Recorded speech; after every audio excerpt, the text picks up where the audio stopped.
This is the Growth Stage Podcast, and here's your host, David Vogelpohl. Hello, everyone, and welcome to Growth Stage, a podcast by FastSpring, where we discuss how SaaS and digital product companies grow revenue, build meaningful products, and increase the value of their business.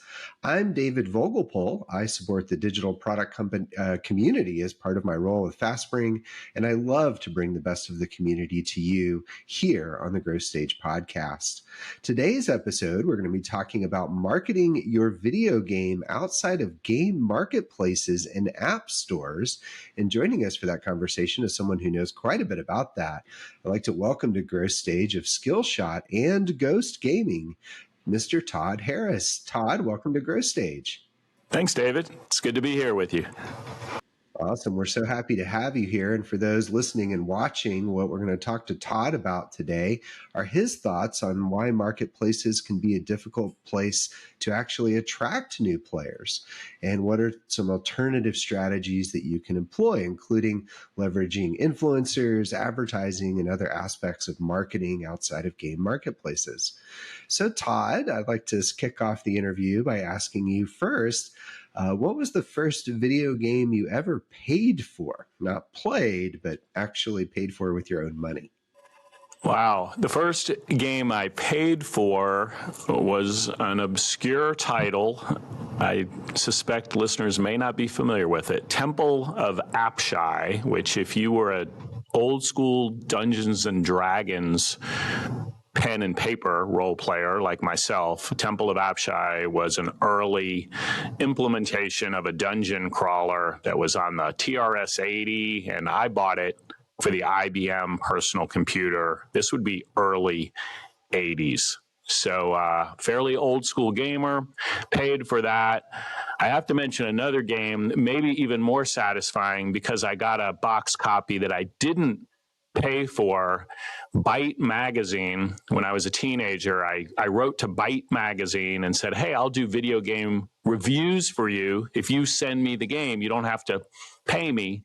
And they sent me a game called Conquest, which was a port of Joust. Anyone who knows arcade games, Joust. Conquest was a version of that, also for the IBM personal computer. So that was a box copy that I earned with a different sort of sweat labor than dollars. So those were two early games in my collection. Very clever approach there with Byte Magazine, and impressed that it worked. That's awesome. I could see where that would be way more satisfying than buying Temple of Ashy with your own money. That's a great origin story there. So I'm wondering if you could tell me a little bit before we get into the kind of topics at hand about Skillshot and Ghost Gaming and what you do there. Sure. So, and my background into games quickly, even before Skillshot, is a company, High Res Studios. So certainly relevant for my perspective on game marketing is the fact that I spent about 15 years making video games. So we developed video games. I'm a co-founder of High Res Studios. I've since exited that business and focused on these other companies. But at High Res, we developed games, and of course, as an independent developer, also marketed those games. And that company reached over 150 million players between all of the different game titles that it published. So that really informed my view on game marketing. And it's really hard to develop a game. It's even harder these days to get people to know that that game exists. So in 2020, I left High Res and started this new company, Skillshot. And Skillshot, at the end of the day, is an event production company, but we saw so much value at High Res marketing through events that we felt it could be a standalone business. And so that's what Skillshot is. And I think as we talk today about marketing, I'll continue to come back to themes of basically community, content, creators meaning influencers, but in the gaming world, they're called creators. So community, content, creators and those themes. And so at Hi-Rez, as a game developer, we leaned into all of those lanes, and at Skillshot, we now provide some of those services to other companies, whether they're game makers or other companies wanting to grow their brand and their audience. And that's an important distinction as we think about the topics, at hand today around marketing your game outside of game marketplaces. Is your background, I think, with Hi-Rez as an independent game developer, you're not able to leverage the brand recognition that bigger titles are able to leverage. And I hear you talk about, community content and creators. Bigger studios, obviously, and bigger titles attract those kind of organically without even having to try. And so, there's an opportunity for others to take advantage of these strategies. And so, as I think about it from the independent side, I think that'll be a good background for the topics we're going to cover today, Todd. What about ghost gaming? What does ghost gaming do? And what is its connection to Skillshot? So if Skillshot is a little more behind the scenes and fundamentally a business-to-business company, Ghost is a consumer-facing brand, so very much a business-to-consumer brand. And our management group, acquired Ghost about a year after starting Skillshot.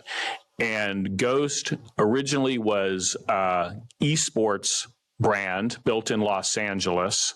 I'm a little bit covering up the logo here, but we really liked the logo. We thought it was just a clean look and somewhat differentiated in the esports space.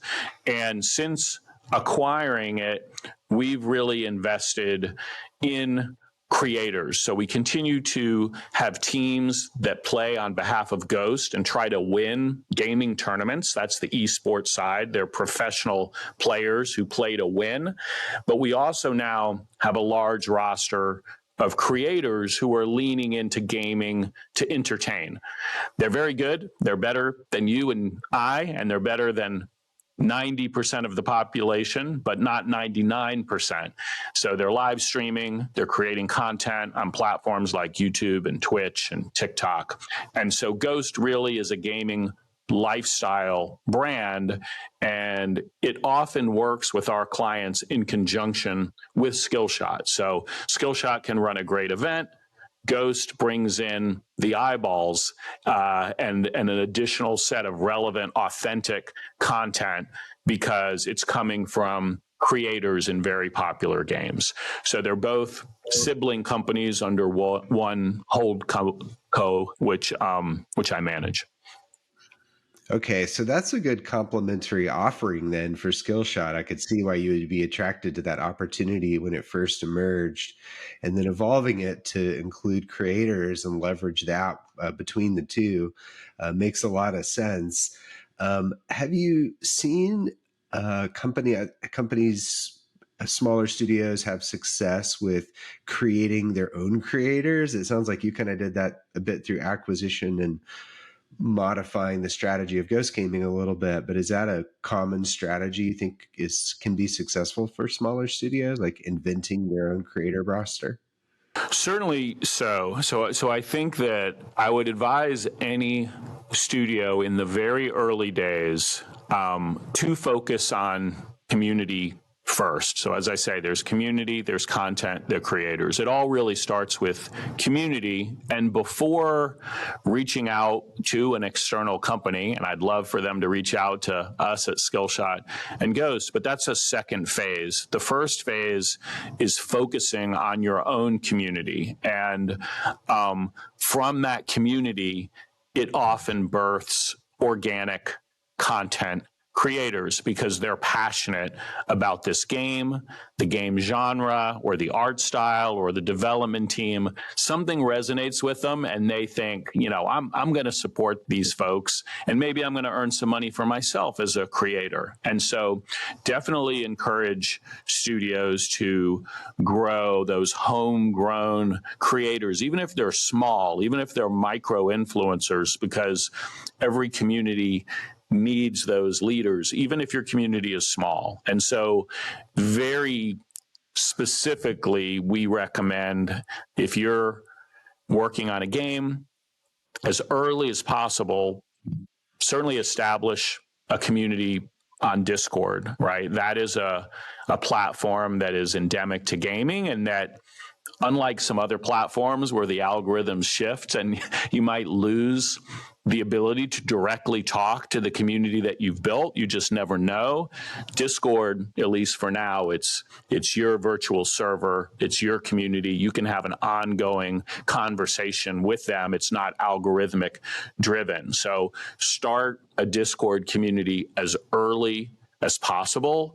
Share early glimpses of your game with concept art or videos. It doesn't have to be very polished. And it's very likely that out of that Discord community, some organic creators will certainly arise. And that's really the very first important step, I would say, for anyone making a game today that, to your point, can't lean into a franchise that everyone already knows, or maybe some first party relationship with some other IP that everyone knows. They're really starting something new and from scratch. Okay, so that's sage advice. And so the idea is to create my community early on, leverage Discord as my platform for that, and then try to get that community going, if you will, so that way creators naturally emerge from it. And regardless of where your strategy goes in terms of paying or partnering or trying to gain the attention of influencers, it sounds like what you're implying is that the root of that should be your own community, and Discord is a great place to have that be the home. Is that a good rundown of that, Todd? Percent. Yeah. And again, I'm speaking from our firsthand approach at Hi-Rez, even before we started these other companies, and even before Discord was a thing. We did it with forums. Even before Reddit and before Discord, there were company owned forums, but the philosophy was the same: talk to your community early and often. And those advocates, that's the kindling that you need to eventually, hopefully, start a growing fire of enthusiasm for your project. And so you want to nurture that community today, specifically on Discord, and feed the kindling oxygen through drops of new information about your game, so that they know, by being a part of that community, they're getting those early looks and potentially helping to influence it. That's another thing that we used at Hi-Rez, and many game developers are doing now, is that feedback cycle. So it's a two-way conversation, not just throwing content at that audience, but whether it's surveys or whether it's meet and greets and conversations like this with some of the key community influencers, and really bring them in to the development process. And I think that generationally, this generation of gamers, they like seeing behind the scenes, they like learning how the sausage is made, and they like to have a voice, even if it's not always listened to. And that's very different from those early games that I bought or earned. It was the developer was on the ivory tower, and they just handed a box and people liked it or didn't. But now it's a much more organic process, like developing an app, where it's iterative. Yeah, pushed updates definitely change the speed at which that feedback loop could be applied. So I'm curious, and it's interesting to hear you were a co-founder there at Hi-Rez. So I'm guessing even maybe up to the time you left, when you launch a new game, maybe it was difficult to get people to join that Discord channel or the forum or subreddit or whatever it was. What were some techniques you used to get people to participate in that conversation? Were you adding calls to action within your games? Were you approaching it in different ways? Like, for someone launching a new space, how did they get people to join it? Yeah, so I think And you're right again, and after one successful game and one email list and other things, it's easier to transfer folks to your new project, and you develop a reputation. And we saw that at Hi-Rez, from not having any games to publishing multiple games. But I mean, to get started, it really is being somewhat active and familiar with the space of adjacent game genres. And so, for those out there making games, there are waves of genres of popularity. Battle Royale wasn't a thing until it became a thing, and then there were multiple genres associated with it. And so there tend to be early adopters that are fans of a certain genre in terms of the mechanics of the game, or maybe art style. They really like anime presentation, maybe tech. They're following the latest new graphical developments. And so a short snippet, these days video, it doesn't have to be that polished, but a little video that is showing what you're up to, and then simply a call for people to join the community. I think in the early days, it doesn't have to be much more complicated than that. Just putting out there that this is the project, that these are maybe some of the key folks involved, sharing one or two pieces of concept art or gameplay that you feel are really a hook. And even more specifically, when it comes to content, these days, I would advise vertical content, short form, and shareable. The nice thing about the social media platforms now are between TikTok, YouTube Shorts, Instagram Reels, like one piece of content recorded vertically can be repurposed and reused on a lot of platforms and shared. So if you really decide you like the project, you're sharing it on your, on your platform as well. So I think it's just giving people one specific reason why they should care. And that's often just describing what you're up to. Do you find that game companies over or under index on marketing their genre? Like, I'm just thinking about like marketing I might have seen for, Epic products or something. I don't know that they say Fortnite Battle Royale or something like that. But do you feel like genre should have a more central role, especially early on when you're trying to get those early adopters? It's a good question. I don't think you have to be so on the nose around describing the genre. I would more say that gamers are so sophisticated these days, and there's a lot of built-in assumptions around what comes with a genre, and it's more being sensitive about that. So if you are positioning your game as a first-person shooter game, well, the audience has expectations, including that, like, the gunplay should be really good. Like, it should have a feel to it and a heft. And if you were to position that way and put out some content that looks kind of janky, it's not going to resonate, right? Now, that is not so much a feature in a different style of game, right? If maybe you're going more for a role-playing game. So I think it's more about just being aware of what elements are most important for fans of your genre and making sure you're representing those, because you're always judged on your weakest link, not your strongest. And so you don't want to, you want to play to your strengths, and no game will be perfect at everything. So just know what's most important in terms of the genre. And this is really more of a game product management and design piece than a marketing piece, but it does convey all the way through into the marketing. Yeah, if the graphics are good and the physics are great, but the game is too slow, that's your weakest link, and I might stop playing your game. Okay, makes sense. So let's kind of get down into the marketing channel side, though. So marketplaces are great places to attract new customers, but it can be hard to compete, especially for smaller studios, getting those coveted, slots in the genre category views. So what are some additional channels? I heard you mention TikTok, obviously social sharing and things like that, but what are other marketing channels game studios can use to attract new players? Yeah, so to describe the problem, as you say, I mean, marketplaces are great. And one thing that we found is that many marketplaces were not,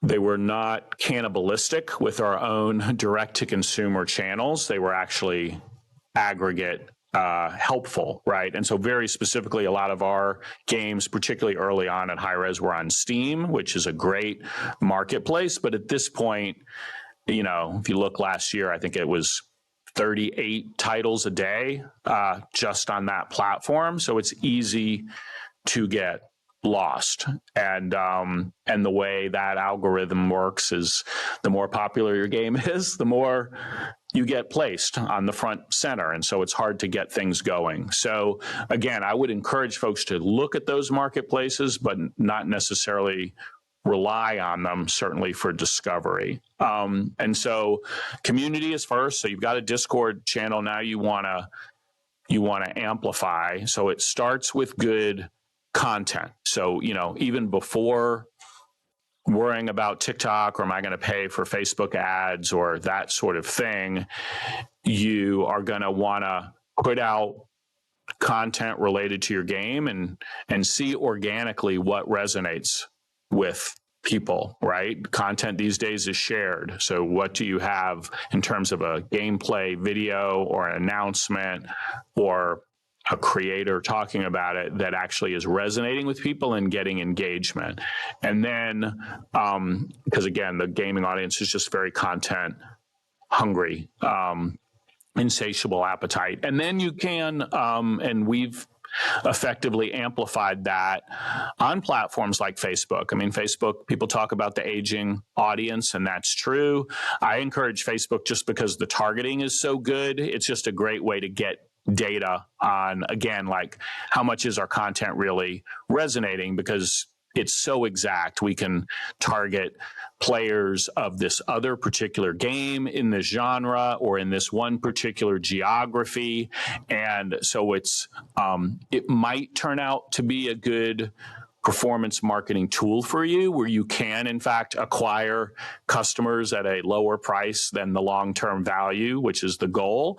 But worst case, you can, with very little money, test your creative marketing message in different geographies. You can test different creative, and it's, in my mind, still probably the most efficient platform for testing the creative. And then TikTok is a great platform. It's great because the right content with $0 of amplifying can reach a very large audience. That's the great part of the algorithm-based approach. And so, you know, our brands are very active on TikTok, and I definitely encourage people to put content on that platform. And then creator marketing, you know, again, at Hi-Rez, when we looked at where we had the most return on investment, it was certain events, which we can talk about, and leveraging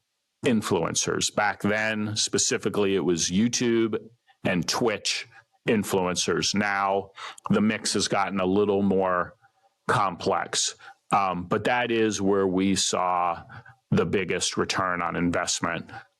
Events, specifically esports events for Hi-Rez, and then spending with creators after you have a homegrown program of creating your own influencers. For the esports events, are you talking about live and virtual events? And then if live, are you like coupling that with an existing event, like a conference or a, you know, some other place where game players are already congregating? Like, what do you mean on the event side? So yes, you know, and again, Skillshot does events, small, medium, and large. And so the first phase, when you're really coming out with your game, right? It's now open beta. There's some kind of milestone marketing beat. You have a new DLC, something significant. Often it is an event going where people already are. So you're integrating at a large festival often a gaming festival. There's many of these, all over the world, and you're showing the game there. And then importantly, you're also capturing content from that event. So it used to be if you would show up at a DreamHack or a PAX or some of these large consumer festivals that might get between 30,000 and 80,000 live foot traffic, that's what you got, and then you got the press out of it. But today, we feel that the template is showing up there when you have something important that's new, but then working with a partner or yourself, capturing a ton of content from that event. Testimonials, there will probably be creators there that maybe are discovering your game for the first time. And so amplifying, maybe that 30,000 becomes 3 million with the same footprint at the event, but because you're live streaming or you're capturing content and making videos afterwards. So that's the big opportunity with those launch events. Go where other people are and then reach more people over the internet. And that's really for the discovery side of it. Esports is more of an ongoing platform, and it's a way to generate more ongoing content that your players help you collect and build community. And so esports is often less of a discovery technique and more something that increases engagement and monetization because there's because there's more passion. And we also have the data, that shows folks that are watching esports themselves, so they're watching other people play to be the best at a game, they tend to play more and then spend more. So that's like a phase 2 set of events that can be run. Specifically, like at Skillshot, one of the publishers that we work with, been privileged to work with for many, many years. And so there's a large game publisher called Ubisoft, and Ubisoft acquired a much smaller company called Blue Mammoth. They make a game called Brawlhalla. Brawlhalla is like a free-to-play version of Smash, and we've been working with them since they were a tiny independent developer. They now have over 100 million registered players. It's basically the most played fighting game on the planet, and a lot of that has been the partnership with their studio to not just launch the game, but to continually run a large set of esports events that keep their community engaged, playing, spending, going to competitive events and so forth. So I know we hit a lot there, but I wanted to hit the events for discovery compared to the events for ongoing engagement. Yeah. So on the esports side, is the typical playbook there that I'm going to hold an esport event or tournament for my game? I'll either manage that myself or hire another company to manage that for us. Attract players primarily from my existing community, and then kind of leverage the nothing attracts a crowd like a crowd element for acquisition, it sounds like. Is that a common playbook on the esports side? That is a common playbook. And I would say, I would advise folks to work with a partner on the esports side, even if they later decide to take it in-house. I mean, unlike content development, where I would kind of tell someone, look, you can, with your iPhone these days, record something and start putting content out there. And that's an easy way to get going. Esports is a separate enough endeavor that, number one, you just need to decide, am I doing esports just as a marketing event, and we're kind of going to do a one and done, in which case it makes sense to work with a partner versus build internal capability, and you're really just doing a launch tournament or an early tournament just to get more word out? Or is this really a fundamental part of our game design where we want to build a competitive game and we want to support esports long term, in which case, again, there's a lot of other disciplines involved that most game developers don't have. How are we going to prevent cheating? How are we going to look at the broadcast experience? How are we going to partner with all of the other ecosystems that are out there in college and high school and pro, and now there's national teams? There's a lot there that, that's a whole separate business development effort. So again, I think it's a decision that should be deliberate, and also one where partnership often makes a lot of sense. Yeah, standing up esports and function within your org obviously sounds very difficult. I feel like that's also sage advice. On the influencer side, obviously creators in video games, dominate a lot of the conversation in terms of share of voice that players are hearing and seeing. How does a studio go about trying to get exposure with influencers in an authentic way? And I know, some will do pay to play and disclose that, and each brand will make their own choice on things like that. But how do companies pursue that in an effective and an authentic way? So if you started with your Discord community and you've homegrown some influencers that are passionate about it, and they are probably people you don't have to pay, they're entrepreneurial, and they feel like, wow, this game has potential and I could make some bucks on YouTube or Twitch or TikTok by being early on this game. And that's what they're excited about, and that's great. Phase two is you want to support them with some sort of official partnered creator program. There are platforms out there that help you with that. We don't offer those sort of tech platforms, and I wouldn't necessarily recommend one over the other, but whether you do it homegrown or look yourself, that is a way you can provide support. Often that support might not be anything more than free codes, or if your game has in-game currency, maybe some monthly allotment of currency, but you're asking them to continue to create content and exchange you're providing value within the game. And that's a step you could also and should do yourself if creators are a part of your strategy. And then at some point, again, there's often ROI around paying, for additional level of higher reach creators or creators from a different ecosystem, maybe a genre that's adjacent to you, and you kind of owe that community a chance to discover your game and decide if they like that as well. And so that usually involves some financial outlay one way or another. It might be directly to the creators. It might be, a lot of times the way we'll do it is between Skillshot and Ghost, we'll work with the developer to host an event. So maybe this is a tournament or a showcase, and it has a large prize pool associated with it based on, could just be winning or could be engagement metrics.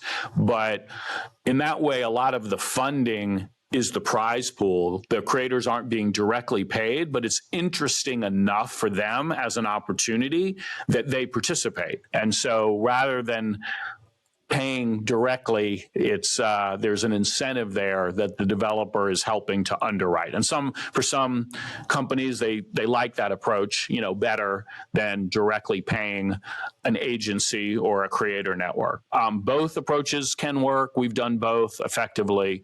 And I would say another piece of just wisdom is, I think, in our experience, and also Twitch put out some data supporting this, you don't have to go for the mega influencers that also are more expensive to get their attention. Medium-sized folks that have a community often provide better return.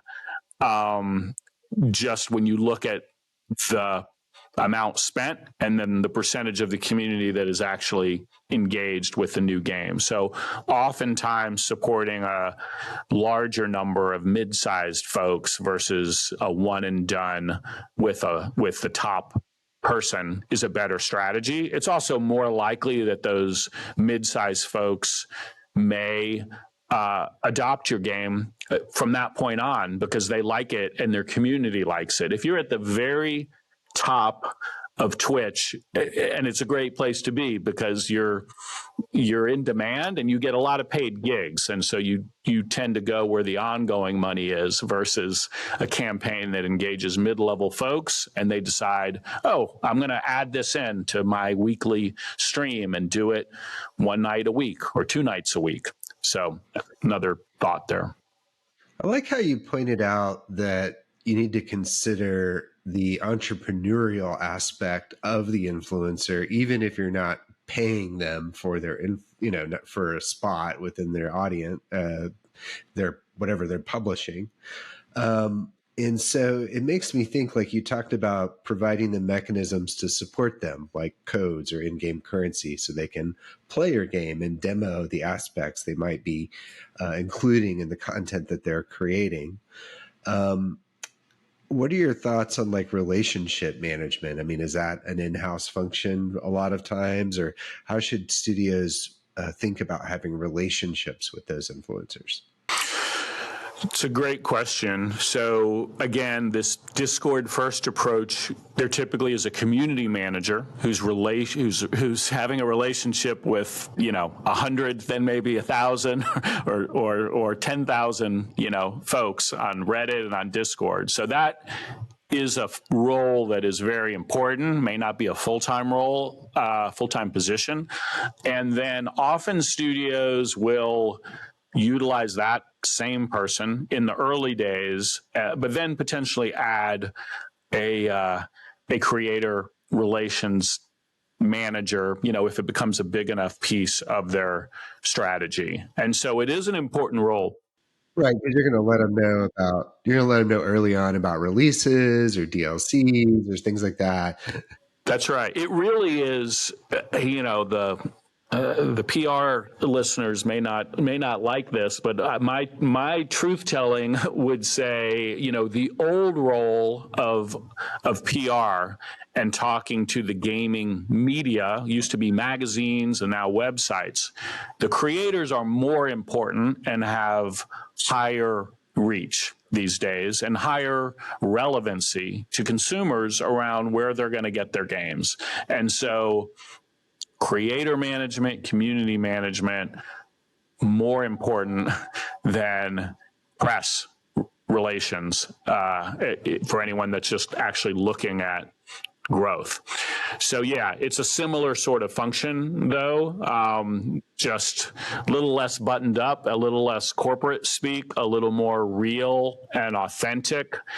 And another tip, they're entrepreneurs, right? So they know their audience better than you do. You know your game, but they know their audience. So working with creators, whether it's at Ghost or your own, the brands that do best release the reins a little bit and let the creator do what the creator does that is authentic, because they only make money when they put out content that resonates with their community.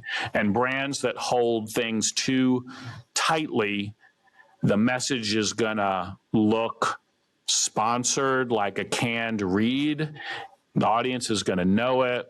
Creator's not going to be into it as much, and those tend to not be ongoing relationships that are win-win, which of course is what you want. Yeah, thinking that the best expression of your game is in X way, and maybe that's you're like trying to push a speed run, and they want to do more like a challenge type thing.